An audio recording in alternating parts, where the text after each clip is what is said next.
Are we measuring what we think we are, and are we doing it consistently?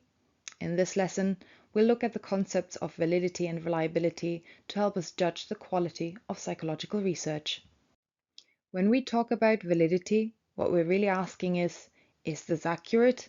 Or specifically in research, is this study or test actually measuring what it's supposed to measure? Because if something isn't measuring the thing it's supposed to measure, it's not very useful. Let me give you a quick everyday example. Imagine someone says, I really care about you, and then they actually show it through their actions. They check in on you, they help you out, they're kind. What they say matches what they do. So in that sense, what they're saying is valid. Their words actually reflect reality. Now, let's think about the concept of validity applied to psychological research. For example, let's say researchers design something called a compatibility test to predict how well two people will get along. If that test generally measures how compatible two people are, not just whether they like the same hobbies or whether they find each other attractive, then we'd say it has high validity, because basically the test is measuring what it claims to measure. That's validity in a nutshell. Validity can be split into two main types, internal and external. Internal validity is all about what's happening inside the study. It's asking, did the independent variable actually affect the dependent variable? If we can be pretty confident that it did, then internal validity is high. This usually happens when extraneous variables, things that might interfere, are kept to a minimum. A classic example would be a lab experiment, in which it is easier to control various variables such as temperature, light, setup, etc. So researchers can be more confident of changes in the dependent variable being due to the independent variable. External validity is about whether the findings can be generalized beyond the study. Here a few common subtypes. Ecological validity looks at whether the results from a study can apply to real-life situations. So if a study takes place in a really natural, realistic setting, say an observation of children at school, then we'd say it has high ecological validity. Population validity is about people. Can we generalize the findings from the sample in the study to the wider target population? That's higher when the sample is big and representative. For example, if researchers want to generalize findings from a study on shift work to different professions, they shouldn't just study nurses. They should also include other shift-based workers. And temporal validity looks at whether findings from one time period can be applied to another time period. For instance, if a study on social behavior was done in the 1950s, would those findings still hold up today? If so, then it would have high temporal validity. Right. So if validity is about measuring the right thing, reliability is about getting the same result again and again. Here's a simple everyday example. Think about a friend who's sometimes early, sometimes on time, sometimes a bit late when you meet them. The key thing is, though, that they consistently turn up. They're consistent in the overall pattern, even if the exact timing changes a bit. So reliability is not necessarily about getting identical results every single time, but about getting consistently similar ones. Now, in psychology, the same idea applies to research and testing. So coming back to that compatibility test we talked about earlier, if it gives similar results every time the same couple takes it, then we'd say it has high reliability. It's consistent, it's dependable. You can trust that the results aren't just random or one-off. There are different types of reliability, each one looking at consistency in a slightly different way. Here are a few common subtypes. Internal reliability is about what's happening inside a test. It asks, are all the items or questions within a questionnaire actually measuring the same thing? For example, if you've got a questionnaire on anxiety, the questions should all relate to the same underlying concept. So internal consistency checks whether those items are correlated. In other words, whether they're working together to measure the same construct. External reliability is about how consistent results are over time or across situations. A common example is test-retest reliability.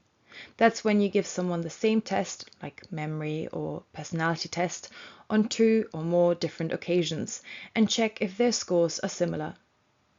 Then there's also inter-rater reliability, sometimes also called inter-observer reliability, which looks at whether two or more observers record the same behavior in an observation.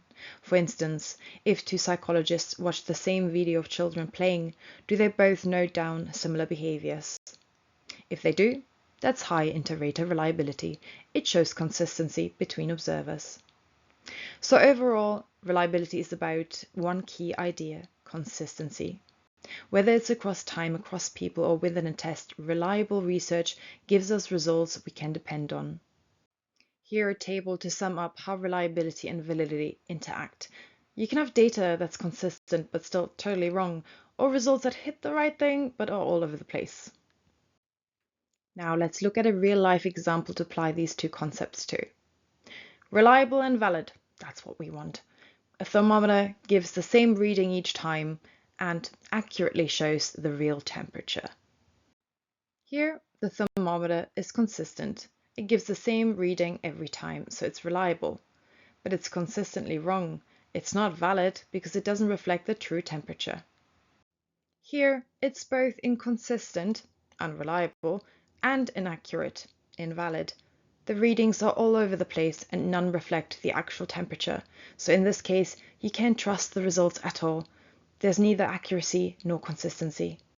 And in this final example, the thermometer can measure temperature accurately. It's capable of being valid, but it doesn't do so consistently. Maybe the battery is weak or the sensor is unstable, so you get slightly different readings each time.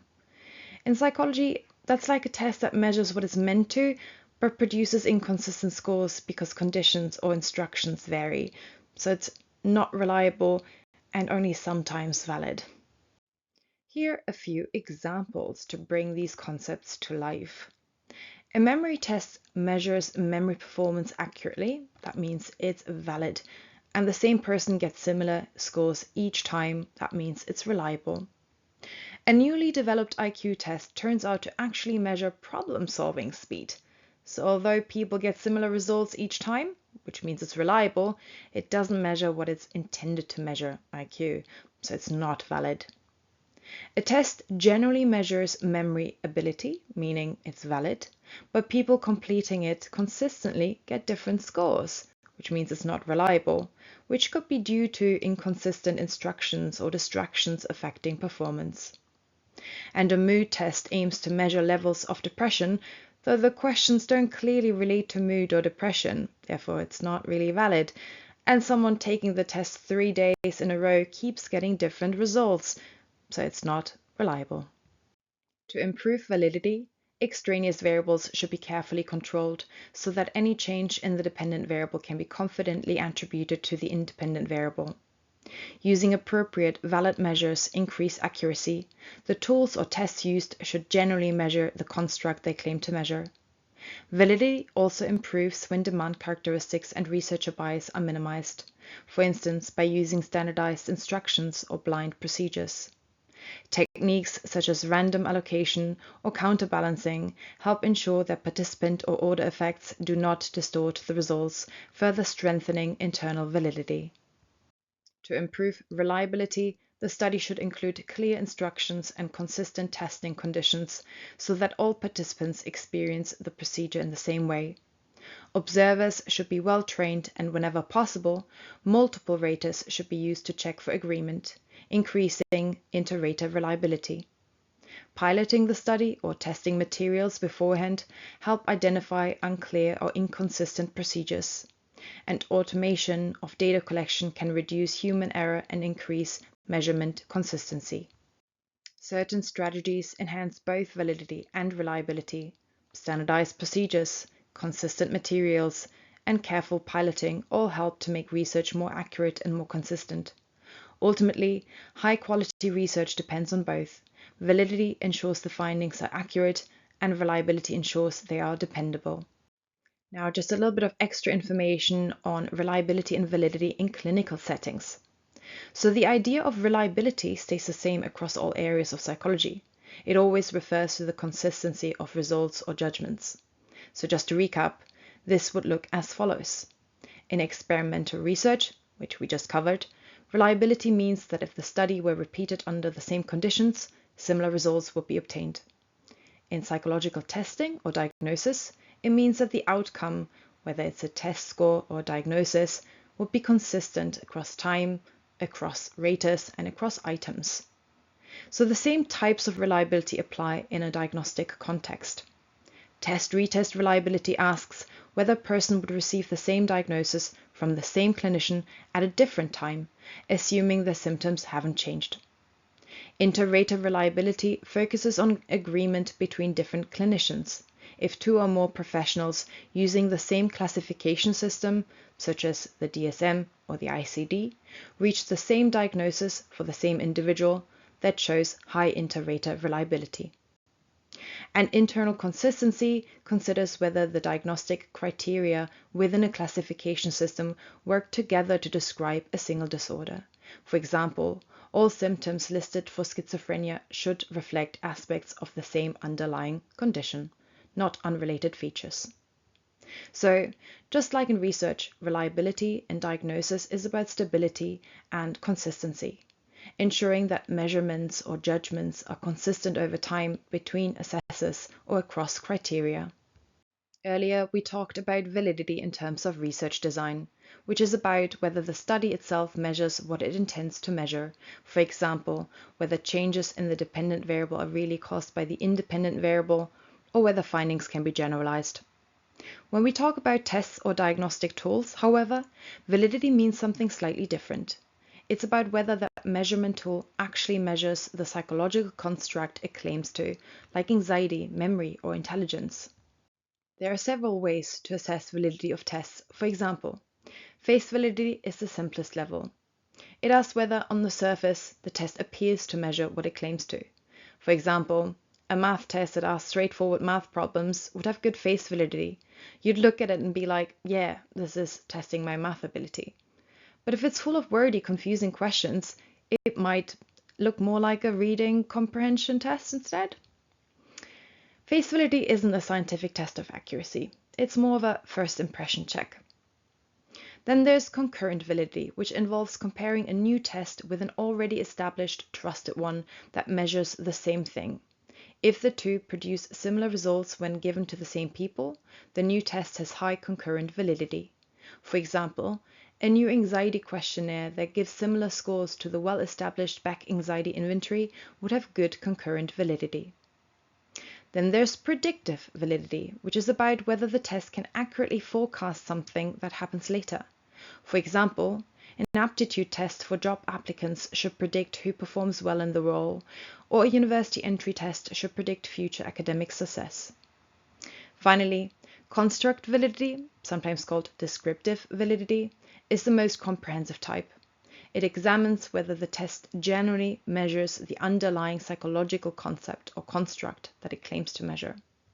For example, an aggression test should correlate with behaviors typically associated with aggression, like irritability or physical hostility, and not correlate with unrelated traits like intelligence.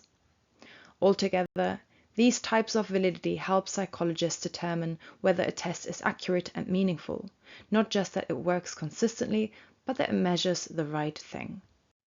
To sum it up, without validity, results don't mean what they claim to. Validity tells us whether results are accurate.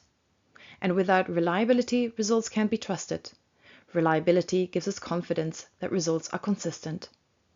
Reliable results that aren't valid just mean we're being consistently wrong, while validity can't exist without a foundation of reliability. Together, they define the quality of psychological evidence. So bear these concepts in mind whenever you read or conduct research.